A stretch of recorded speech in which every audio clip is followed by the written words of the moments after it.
Member of the New York City Council, Attorney David Greenfield, shalom. First of all, what's your response to the reports of 3 New York residents arrested for plotting to join ISIS?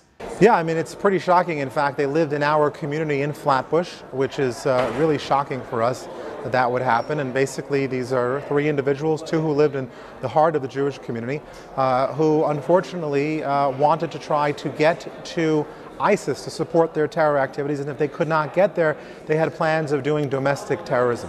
I think it's incredibly shocking, and it's the first time that we've seen something like this in the heart of the Jewish community in New York City, and obviously we're all very surprised, we're very concerned, and we need to take steps to make sure that the community is even safer. Now, Netanyahu is coming to town. How do you see the tensions between Jerusalem and Washington?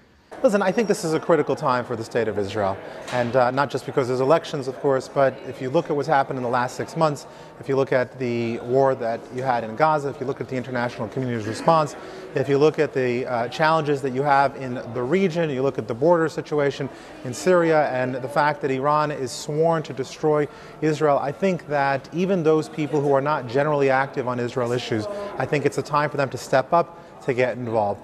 I think that there's no question that the situation between Bibi and Barak could have been handled better. I think we all have to acknowledge that, but at this point it's done.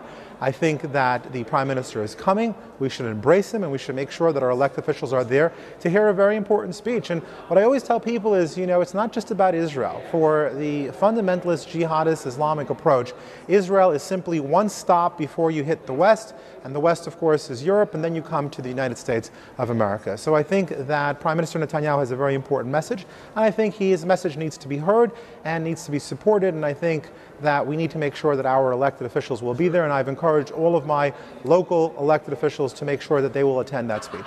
We understand, David, that you were in Ramallah recently and had an interesting incident involving your kippah, your Jewish skull cap. So, you know, it was really a surprising story.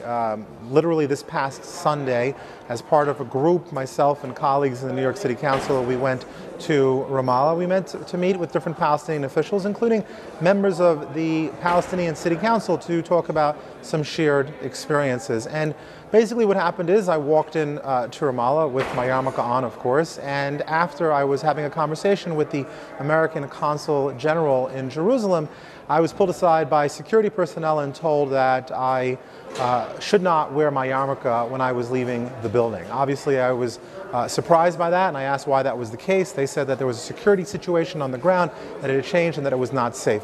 I specifically asked them if it was unsafe for me or unsafe for the group. They said it was definitely not an issue for the group, but they could not guarantee my personal safety. And I explained to them that for me it's a very significant issue, and that quite frankly, had I been told this in advance, I never would have agreed to come to Ramallah. And I was told that the U.S. government was providing security, and as an official, I expected them to keep up their end of the deal. So we certainly had a significant disagreement, and I think that it's important that, you know, we should not be ashamed of who we are. And I think that today, especially with what's happening in Europe, where unfortunately European Jews cannot walk down the street with yarmulkes. We've seen those who have walked with yarmulkes have been insulted, they've been spit at, people are routinely hurt simply because of the fact that they wear a yarmulke, that there's no reason why a Jewish elected official should not be able to walk out of the American Consul General's office in Ramallah 15 feet onto a bus wearing his yarmulke. And so I insisted on it, and I even offered to go first if they wanted me to, so that way there would be no issues, but they did not. They wanted me to go in the middle, and I respected that, but I did walk out, and I'm proud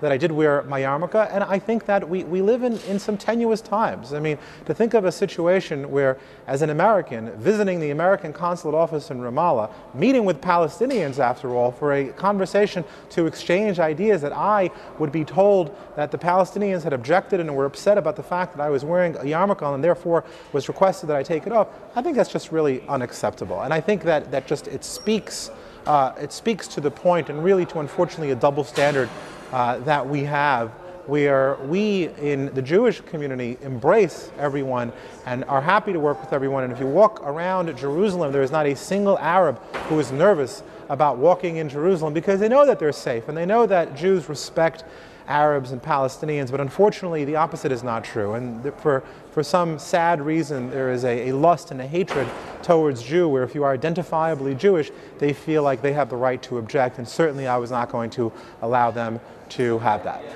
Okay.